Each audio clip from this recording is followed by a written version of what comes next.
Esse louvor que nós acabamos de expressar ao nosso Deus são duas perguntas, né?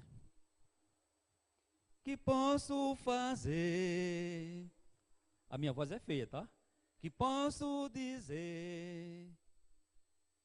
Se não te entregar, ó Deus, o meu coração. Então, o que posso fazer? O que posso dizer? Se não entregar a Deus o meu coração. Hoje nós vamos voltar ao nosso tema. Nós estamos pregando a carta aos Efésios. E hoje nós vamos ler no capítulo 4 de Efésios. Já encontra aí o texto. Nós estamos falando o que é a igreja. O que é a igreja? A igreja é você. Porque você ainda está aqui. Então você é a igreja. E o tema da mensagem de hoje, baseado em Efésios capítulo 4, de 1 a 17, é vivendo em amor e unidade. Vivendo em amor e unidade. Nós também cantamos mudar o mundo. Vamos mudar o mundo. Olha que responsabilidade.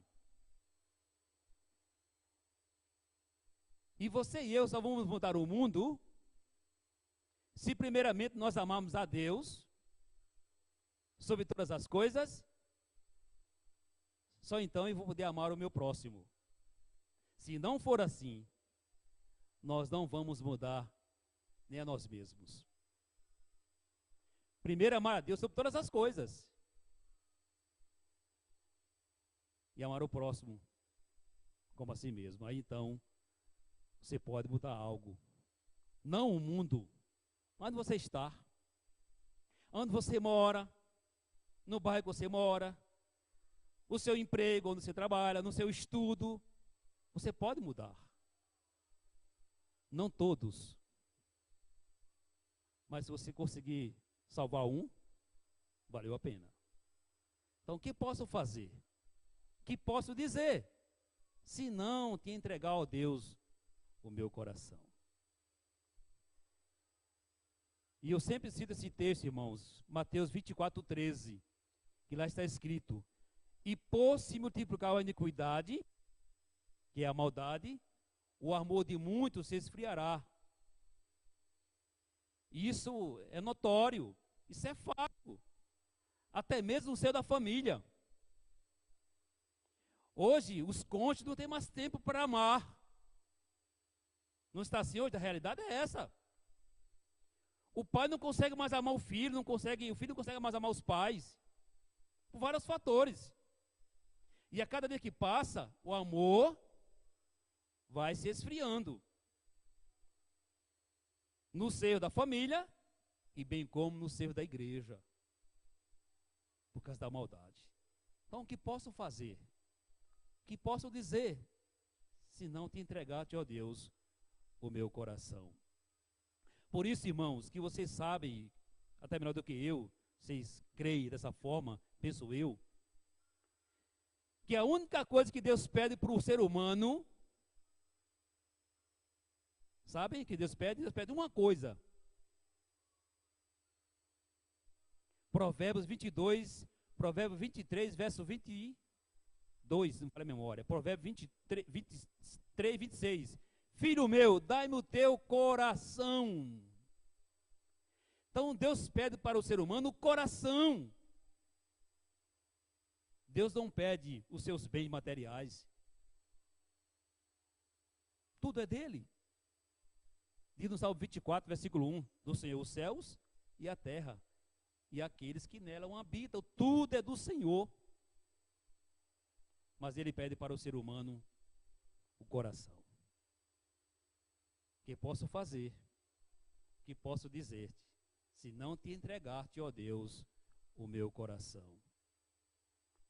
Para que ele tenha o domínio, né, o controle da minha vida, e eu possa amar a ele sobre todas as coisas, e o próximo como a mim mesmo. Daí eu vou fazer algo vai acontecer. Mudar o mundo Jesus veio para mudar o mundo, não é isso? É claro que ele conseguiu, não todos. Porque a fé não é de todos. Eu falei que meu pai faleceu, vai fazer agora 22 dias, quarta-feira. Que coração duro, irmãos. Eu não posso afirmar que meu pai partiu sem Cristo. Mas o que a Bíblia diz que você tem que crer com o coração e confessar com a boca. E meu pai não confessou publicamente. Ele não creu nem confessou com a boca publicamente. Não sei no último suspiro dele se ele fez isso. Se não fez, partiu sem Cristo. Que coração duro. Meu pai, abra o teu coração para Jesus. Meu coração já é dele. Mas uma vida totalmente fora da vontade de Deus. Como a gente ouve isso das pessoas. Ah, eu já tenho Jesus no meu coração. Eu já sou de Jesus. E você vai fazer comparações baseado na palavra, foge totalmente da vontade de Deus. Porque Deus não está no centro, não está no coração do ser humano. Então que nesta noite, se você que está aqui ainda não fez isso, já entregou Deus seu coração, entregue. Para que você possa amar Ele sobre todas as coisas e amar o próximo como a si mesmo. Aí então você vai poder mudar algo na vida de alguém que Deus vai colocar no teu caminho para que você possa falar do amor de Jesus. Esse hino, esse louvor fala muito no meu coração. O que posso fazer? O que posso dizer? Se não te entregar-te, ó Deus, o meu coração. Vamos ler a palavra? Encontraram aí Efésios capítulo 4. Efésios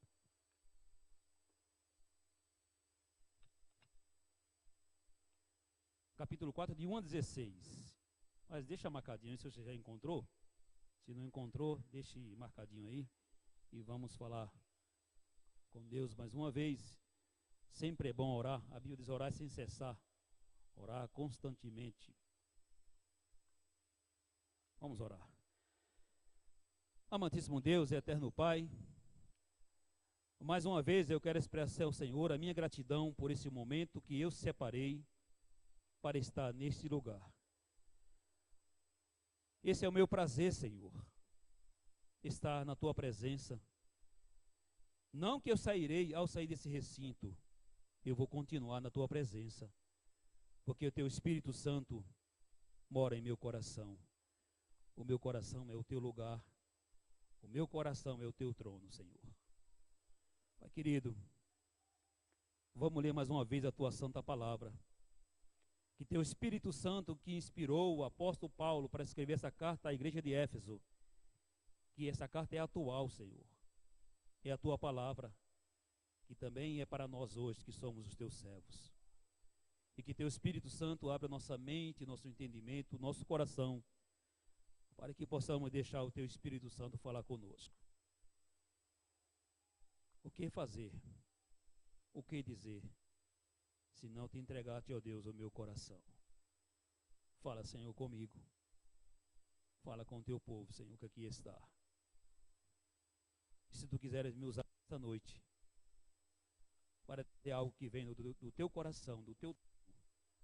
Coloca, Senhor, nos meus lábios as palavras que o Senhor quer dizer à Tua igreja nesta noite. Mesmo diante dessas palavras que aqui estão escritas nesses papéis, e foram palavras orientadas pelo Senhor quando as escrevi. Mas Tu és o Deus onisciente, Tu sabes todas as coisas. Se Tu quiseres mudar, muda, Senhor, porque a vontade é Tua. Tu és Senhor. Mas também é que eu te peço e oro em nome de Cristo Jesus. Amém, Senhor. Amém. Efésios capítulo 4, do versículo 1 ao versículo 16, da minha versão, está assim escrito: Como prisioneiro no Senhor, rogo-lhes que vivam de maneira digna da vocação que receberam. Sejam completamente humildes e dóceis, e sejam pacientes, suportando uns aos outros com amor. Faça todo o esforço para conservar a unidade do Espírito pelo vínculo da paz. Há um só corpo, um só Espírito, assim como a esperança para a qual vocês foram chamados é uma só. Há um só Senhor, uma só fé, um só batismo, um só Deus e Pai de todos, que é sobre todos e por meio de todos. E a cada um de nós foi concedido a graça, conforme a medida repartida por Cristo. Por isso é que foi dito: quando ele subiu em triunfo às alturas, levou cativo muitos prisioneiros e deu dons aos homens. Que significa ele subiu, senão também havia descido às profundezas da terra? Aquele que desceu é o mesmo que subiu acima de tudo nos céus, a fim de encher todas as coisas. E ele designou uns para apóstolos, outros para profetas, outros para evangelistas, outros para pastores e mestres, com o fim de preparar os santos para a obra do ministério, para que o corpo de Cristo seja edificado, até que todos alcancemos a unidade da fé e do conhecimento do Filho de Deus, e cheguemos à maturidade, atingida a medida da plenitude de Cristo. O propósito é que não sejamos mais como crianças, levados de um lado para outro pelas ondas, nem jogados de lá para cá, por meio de vento de doutrina, e pela astúcia e esperteza de homens que induzem ao erro. Antes, seguindo a verdade em amor, cresçamos em tudo naquele que é a cabeça, Cristo. Dele todo o corpo é ajustado e unido pelo auxílio de todas as juntas, cresce e edifica-se a si mesmo em amor, na medida em que cada parte realiza a sua função.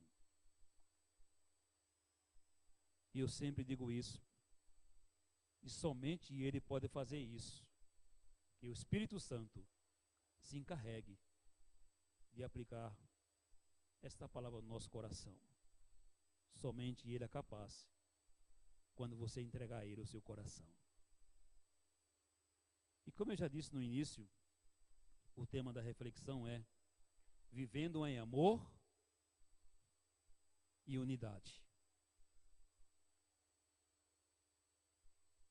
Nós, a Igreja de Cristo, somos um. Sabemos que não somos uma mera associação de homens e mulheres. Não. Nós não somos e nunca seremos uma associação de homens e mulheres. Apesar que alguns tentam fazer isso e conseguem. Mas a Igreja de Cristo não pode ser uma associação. Volto a dizer, nós, a Igreja de Cristo, somos um. Por isso o texto declara, aqui vou reler novamente, do versículo 4 ao versículo 6. Há um só corpo, um só Espírito, assim como a esperança para a qual vocês foram chamados é uma só. Há um só Senhor, uma só fé, um só batismo, um só Deus e Pai de todos, que é sobre todos, por meio de todos e em todos. Um. Isso é um mistério. A Trindade divina não são três? Deus Pai, Deus Filho e Deus Espírito Santo. E são um. Aqui hoje nós estamos em torno de 20 pessoas, no mínimo 20 pessoas. Mas em Cristo, nós somos um. Porque aqui está o corpo de Cristo. O texto relata, ou melhor, o texto fala de vários aspectos da unidade. E eu quero falar, se o tempo permitir, se não, a gente continua domingo que vem, se Deus permitir. Quero falar sobre 7 aspectos do corpo de Cristo, que está nos versículos de 4 a 6 que já li. E o primeiro aspecto é um corpo. Paulo usa uma linguagem no sentido figurado para falar sobre um corpo, com o significado de uma massa íntegra, agregada, ou seja, uma totalidade, formando assim a igreja cristã, de forma local e coletiva, tendo Jesus Cristo como cabeça. Uma totalidade, uma massa. Eu assisti um casamento, certa feita, que o pastor fez uma ilustração interessante. Quando ele estava ministrando a cerimônia, ele disse assim: olha, você pega um saco de batata, você abre esse saco de batata e você pode selecionar as batatas, correto? Umas bonitas, outras mais cheias de ondulação, né, assim, aqueles furinhos, e você pode selecionar essas batatas. Mas se você fizer um purê dessas batatas, você consegue dizer, esse aqui era daquela bonita, esse era daquela feiosa. Você pode fazer isso? Não tem como, porque uniu, fez uma massa, uma totalidade. É assim o casamento. Vou celebrar agora, dia 13 de outubro, o casamento da Daniela, minha filha. Vou ter esse privilégio de casar minha caçulinha, ela e o Bruno. Então é uma massa, é um. É assim a igreja de Cristo, irmãos. Nós somos um corpo, a unidade. Isso é possível porque Cristo faz isso e por meio do amor. Portanto, a igreja é o corpo de Cristo, está no versículo 4. Há um só corpo, também no versículo 12, com o fim de preparar os santos para a obra do ministério, para que o corpo de Cristo seja edificado. Verso 16, dele todo o corpo ajustado e unido pelo auxílio de todas as juntas, cresce e edifica a si mesmo em amor, na medida que cada parte realiza a sua função. Você veja bem, o corpo humano, o meu corpo e o seu corpo, tem vários membros, certo? Vários membros, mas forma um corpo. E esse corpo, o meu corpo e o seu corpo, tem a cabeça. E quem comanda o corpo é a cabeça. O cérebro é quem comanda todo o corpo. E é assim Cristo. Cristo é quem dá o comando à igreja. Então nós somos corpo de Cristo.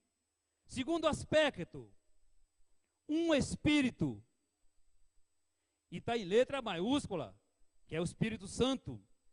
O Espírito Santo é uma essência com o Pai e com o Filho. O Espírito Santo é uma pessoa divina. O Espírito é o Espírito da verdade. O Espírito atua na criação do mundo. O Espírito inspirou os homens para escreverem as Sagradas Escrituras. O Espírito nos ilumina, nos capacita para entendermos a palavra de Deus. Recebemos o Espírito Santo quando confessamos a Cristo como Senhor e Salvador. O Espírito Santo dá testemunho de Cristo Jesus. O Espírito convence o homem do pecado, da justiça e do juízo. O Espírito Santo sela o crente para o dia da redenção. O Espírito Santo enche o crente, habita no crente. O Espírito Santo guia o crente em toda a verdade. O Espírito capacita o crente para obedecer e fazer a vontade de Deus. O Espírito Santo distribui dons espirituais aos filhos de Deus para servir uns aos outros. A presença do Espírito Santo e seu fruto na vida do crente o capacita para uma vida cristã vitoriosa. Aleluia! Eu e você, irmão, só poderemos permanecer no corpo de Cristo em amor e deixar o Espírito Santo guiar toda a minha vida. Tudo que eu venha fazer tem que ter a orientação do Espírito Santo de Deus. Hoje eu falando com alguém por telefone, E essa pessoa pediu uma orientação, pelo telefone, claro. E eu usei uma palavra que meu pai usava, quando eu era menino, lá na roça com meu pai, ele sempre se expressava dessa forma. Meu filho, se o Espírito não me engana, eu não entendi aquilo.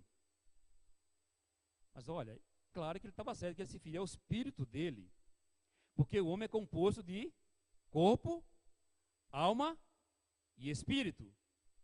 Então ele se referiu, meu pai, ao Espírito dele, o Espírito do homem. Não o Espírito Santo, porque ele não tinha o Espírito Santo. Então o Espírito Santo ele não pode mentir, porque ele é Deus. Então a igreja é o corpo de Cristo, esse é o primeiro aspecto. E o segundo aspecto, o Espírito Santo. Na carta de Paulo aos Coríntios, no capítulo 12, eu vou ler para os irmãos, só ouçam. Primeira carta aos Coríntios, capítulo 12, versículo 12 e 13, está escrito: ora, assim como o corpo é uma unidade, embora temos muitos membros, e todos os membros, mesmo sendo muitos, formam um só corpo, assim também como respeito a Cristo, pois é um só corpo, em um só corpo todos nós fomos batizados em um só Espírito, quer judeus, quer gregos, quer escravos, quer livres, e a todos foi nos dado a beber de um único Espírito. Por isso o texto diz, um só Espírito. O Espírito Santo de Deus que guia a igreja. E quando eu falo igreja, é você que está aqui hoje. Se você é de Jesus. Aqui foi citado a leitura bíblica, quando Jesus falou para Nicodemos: Nicodemos, você precisa ser da água do Espírito. Ele disse: como pode ser isso, Senhor? Eu sou um homem velho. Ele disse: olha, você é religioso. Eu te falei das coisas da terra, você não está entendendo? E se eu te falar das coisas espirituais? Então só vai entender as coisas de Deus quem nasceu de novo em Cristo Jesus. Porque o homem natural, ele não ignora as coisas de Deus. Paulo fala na carta aos Coríntios, capítulo 1, verso 18. Ora, devera, a palavra para muitos é loucura, mas para nós somos salvos é o poder de Deus. Você entende o poder de Deus, porque você nasceu de novo e você é guiado pelo Espírito Santo. Ninguém consegue viver, irmãos, sem o Espírito Santo de Deus. Às vezes a gente ouve alguns questionamentos. Já me perguntaram: o irmão Antônio, o irmão já foi batizado com o Espírito Santo? Eu disse: claro. Você tem certeza? Absoluta. Aí então me deu uma prova. Fala em línguas. Eu perguntei: meu querido, onde você aprendeu isso? Aonde você aprendeu isso? Falar em línguas estranhas é prova que foi com o Espírito Santo? Não. Isso é um dom dado pelo Espírito Santo. Ah, mas você não fala em línguas. Eu sou sincero, e temos que ser sinceros, irmãos. Eu não busco. Se Deus quiser me usar em língua, Ele vai me usar. E vai me usar para interpretar o que foi dito, ou usar alguém para interpretar o que foi dito da minha boca, para que não haja confusão no seio da igreja. Então ninguém consegue seguir Jesus Cristo se não tiver o Espírito Santo. A igreja, irmão, não sobrevive se não tiver o Espírito Santo. Porque se Deus tirar, deixa de ser igreja. Porque quem conduz a igreja, quem dirige a igreja é o Espírito Santo, que está aqui, que é o próprio Jesus Cristo, irmãos. Ele está aqui. Então a igreja é dele. Ele que comanda a igreja, é o Espírito Santo. Mas ele é tão misericordioso que ele usa você. Porque o Espírito Santo, ele não tem matéria. Quem convence o homem do pecado? Isso foi a 8 dita aqui na EBD. É o Espírito Santo. Convence do pecado, da justiça e do juízo. E ele fala, usando você, que é servo do Senhor. Então você e eu não conseguimos viver sem o Espírito Santo de Deus que habita no nosso coração. Esse é o segundo aspecto da Igreja de Cristo. Terceiro aspecto, uma só esperança. Paulo está se referindo, de modo geral, ou de modo especial, às pessoas que experimentaram a esperança da salvação, isto é, a vida eterna por meio de Jesus Cristo. O Deus da esperança é o autor e a fonte da esperança. Aleluia, irmãos! O Deus da esperança é o autor e a fonte de toda esperança. Existe um ditado popular, vocês conhecem, que diz assim: a esperança é a última que morre. Isso é verdade? Não, não. Para eles sim, para nós não. O nosso Deus morre? Ele está morto? Aliás, tem até um livro, né? Deus está morto. Tem um livro escrito, não sei o nome do autor nem a editora. Deus está morto. E sabe quem disse isso? Isso é uma história, eu creio que foi verdade. Martinho Lutero. Você conhece através de livros, né? Eu não conheci ninguém, já morreu há muitos anos, não sei onde que ele faleceu. Martinho Lutero, ele entrou numa depressão profunda e se isolou num calabouço lá num porão e não queria mais comer, nem beber, nem tomava banho, enfim, ele se entregou totalmente, depressão profunda, pediu a morte, fez igual a Elias na caverna, né? E sua esposa, todo dia pela manhã, levava o seu café da manhã, e ele não tomava o café. O almoço ela levava, ele não almoçava. A janta levava, ele não jantava. E um belo dia, ela foi levar seu café da manhã e disse: Martinho, olha aqui para mim. E ele, cabeça baixa: Martinho, por favor, olha para mim. E ele levantou a cabeça e olhou para a esposa e disse: Martinho, teu Deus está morto. Porque da forma que você está agindo, Martinho, Deus não existe, Deus está morto. Aí ele caiu a ficha. Então a nossa esperança não morre.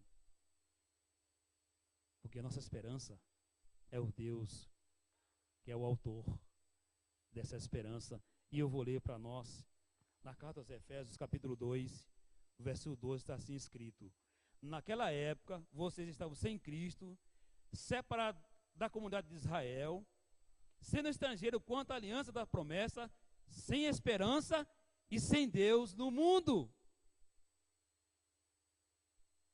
Eu não tinha Deus. Eu estava longe de Deus. Então aí eu afirmava assim: a esperança é a última que morre.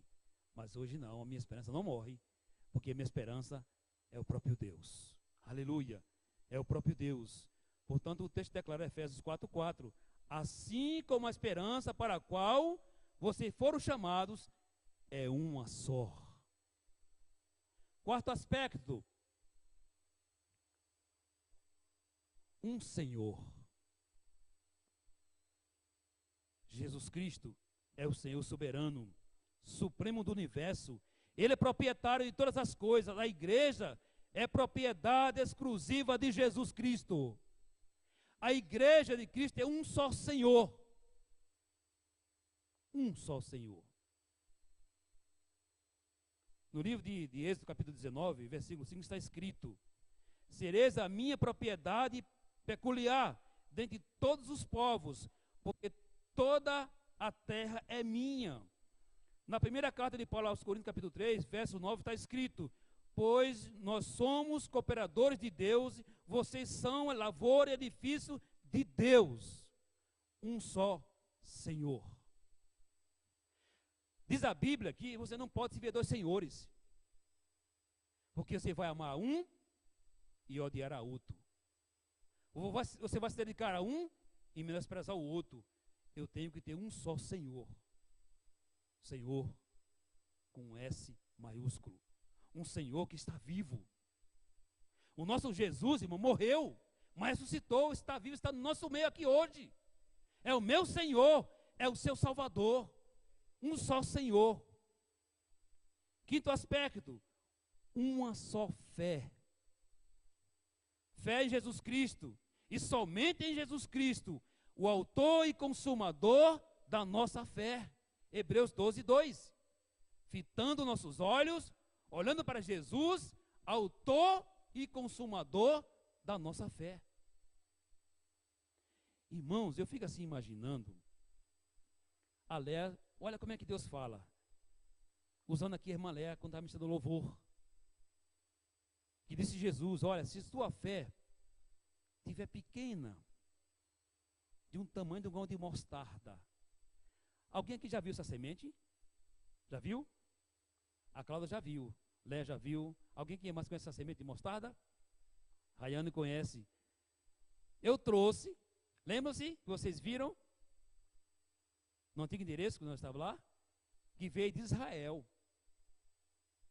Irmãos, é tão minúscula, que dizem que é a menor semente que existe em todas as espécies de plantas. Semente de mostarda.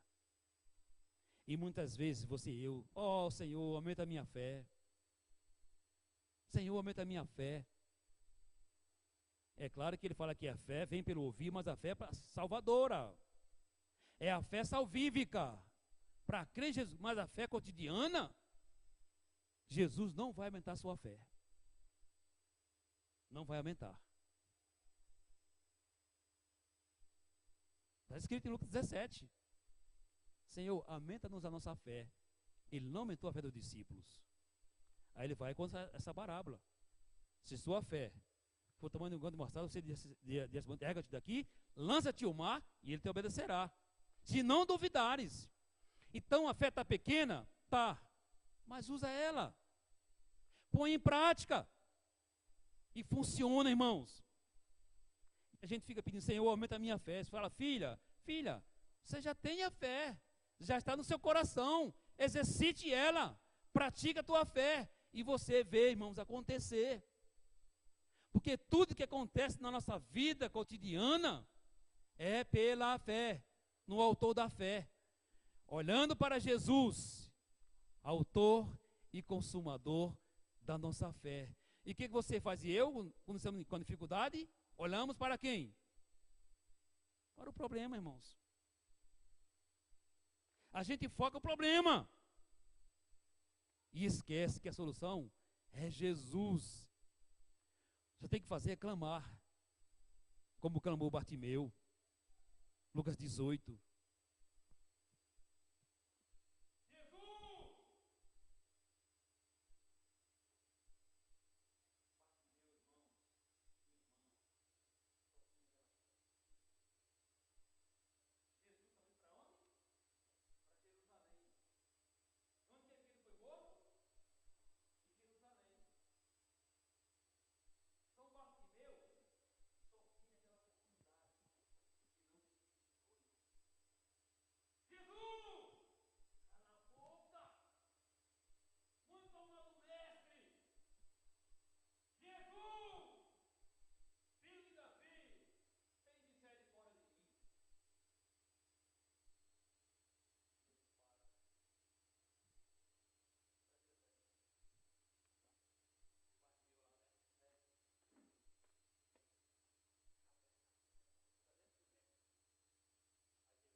O que tu quer que eu te faça?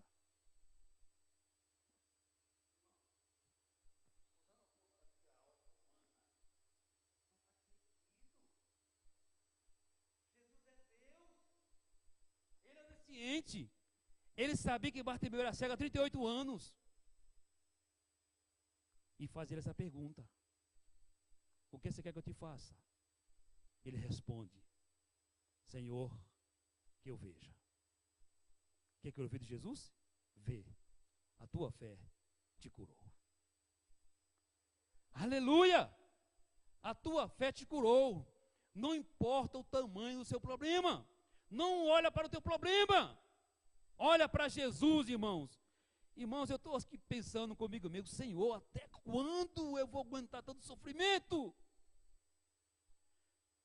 Perdi minha esposa, vai fazer anos. Perdi não, né? Ela foi promovida. Perdi meu pai fazer 22 dias. Agora tem mais 3 na fila. E eu falei, Senhor, se eu for olhar para a circunstância, irmãos, eu vou jogar a toalha. Mas não. Eu olho para Jesus. Porque tudo isso tem um propósito.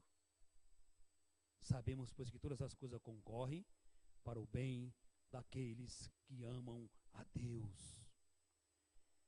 Eu e você não seremos derrotados, irmãos. Nós vamos vencer pela fé. Hebreus 8:37.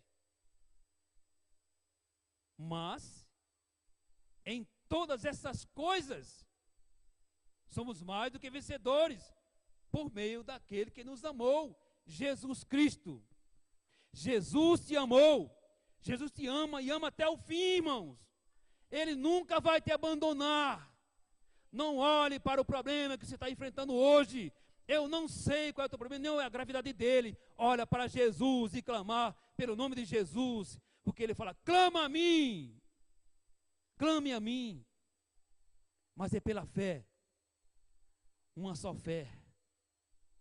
E olhando para Jesus, que é o autor e consumador da nossa fé. O apóstolo Paulo escreveu para a igreja de Corintos, pois os que primeiramente lhes entreguei, foi que também recebi, que Cristo morreu pelos nossos pecados, segundo a Escritura, foi sepultado e ressuscitou o terceiro dia, segundo a Escritura. E diz também, 1 Coríntios capítulo 15, verso 13 e 14, é por meio dele somos justificados perante Deus Pai, isto é uma fé salvadora. Romanos 3, 22, está escrito, a justiça de Deus mediante a fé em Cristo Jesus, para que todos que nele creem, não há distinção. A fé, esse é o quinto aspecto do corpo de Cristo, a fé. Sexto aspecto, um só batismo. Aleluia. O batismo foi instituído pelo próprio Jesus Cristo. Isso está em Romanos 6, verso 3 e 4. Ele foi batizado, Mateus 3, de 13 a 17. Jesus mandou batizar, Mateus 28, 19. Por isso o texto bíblico declara um só batismo. O batismo bíblico. Irmãos, eu fico assim me perguntando. Eu já vi coisas acontecerem na igreja de Cristo, de irmãos que vêm de outra igreja e começam a frequentar a igreja e depois ora ao Senhor, Senhor, Deus é aqui, filha, fica aqui, você vai me servir aqui. Aí você fala, pastor, eu orei a Deus, decidi que vou ficar aqui com os irmãos, quero servir o meu Deus aqui. Aí eu pergunto, que igreja mãe é? Ah, eu fui da igreja X, você dá o nome, né? Eu vim de tal igreja, que não é batista. Aí o que o pastor faz? Você vai para a classe de doutrina, você vai ser doutrinada e vai se batizar de novo. Meus irmãos, eu tenho muita dificuldade de entender isso.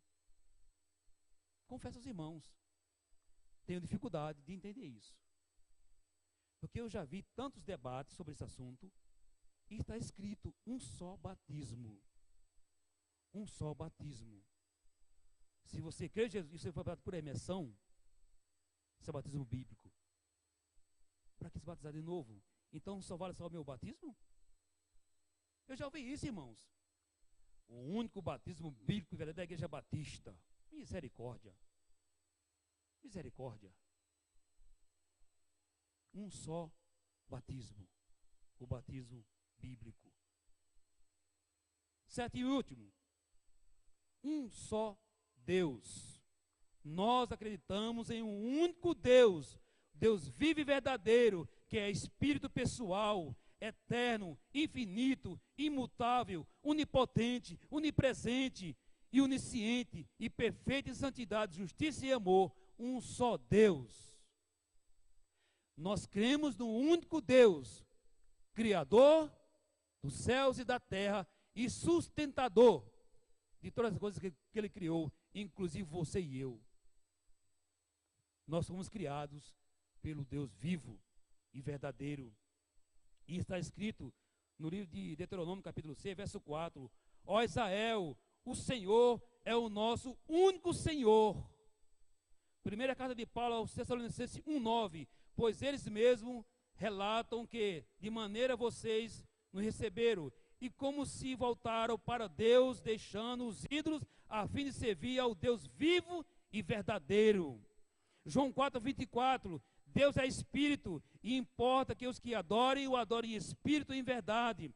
Tiago 1,17, toda boa dádiva e todo dom perfeito vem do alto, descendo do Pai das luzes, em quem não há mudança nem sombra de variação.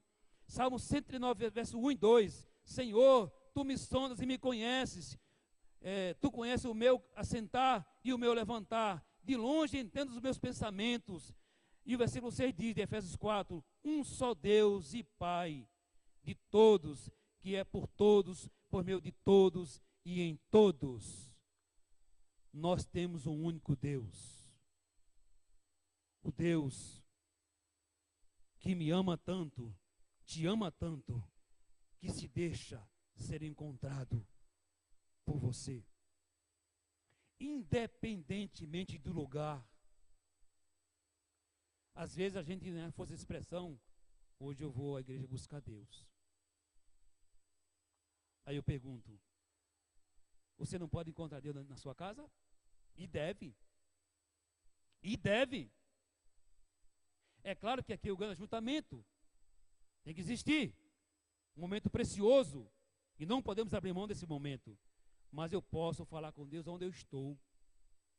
Ele diz em Mateus 6, versículo 6, quando você for orar, entra no teu quarto, fecha a tua porta, e ora para que está em secreto, e ele te ouvirá e te recompensará. Esse é o único Deus. É esse Deus que nós servimos. Eu sou de Jesus. Aleluia. Mas tenho o privilégio de ser membro da Igreja Batista. Uma igreja que prega a verdade. Simplesmente a verdade. O puro evangelho de Cristo. E esse evangelho que eu prego, que vocês acreditam e que vocês seguem, o evangelho de Cristo. Então, para fechar, para você lembrar aqui dos 7 aspectos que eu falei hoje para nós, para mim e para você. Primeiro aspecto, um corpo, um espírito, uma esperança, um Senhor, uma fé, um batismo e um Deus. E finalmente, eu quero ler o versículo 15 e 16 do texto que nós lemos, Efésios 4, que diz assim, verso 15 e 16, antes, seguindo a verdade em amor, cresçamos em tudo naquele que é a cabeça, Cristo, dele todo o corpo ajustado e unido, pelo auxílio de todas as juntas, cresce e edifica-se a si mesmo em amor, na medida que cada parte realiza a sua função. E aqui entram os dons espirituais. Então, meu irmão, minha irmã, você é membro do corpo de Cristo. E realize a função, execute a função para a qual você foi exercido, foi chamado para exercer uma função no corpo de Cristo. E finalmente, assim sendo, viveremos uma vida digna do nosso chamado e manteremos a unidade desse corpo que é um em Cristo. Nós somos um. Tem até um louvor que a gente canta, né? Somos um corpo, assim bem ajustado, totalmente ligados, unidos, vivendo em amor, uma família. Vamos cantar? Vocês conhecem? Não? Vamos aí, Claudinha, puxa aí. Falsidade, vivendo a verdade, expressando a glória do Senhor.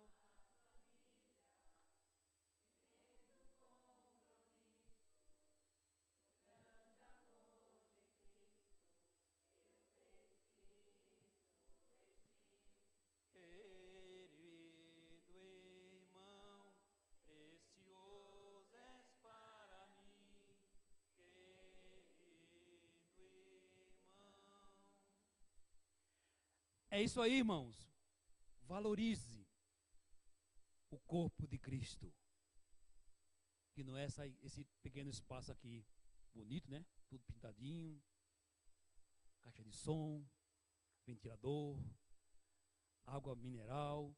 Tem aqui, se você quiser, tá? Aqui tem água mineral, ó. Água mineral, um espaço para sentar, uma linda equipe de louvor. Isso tudo faz parte daqui, mas não é igreja. Você vive sem caixa de som,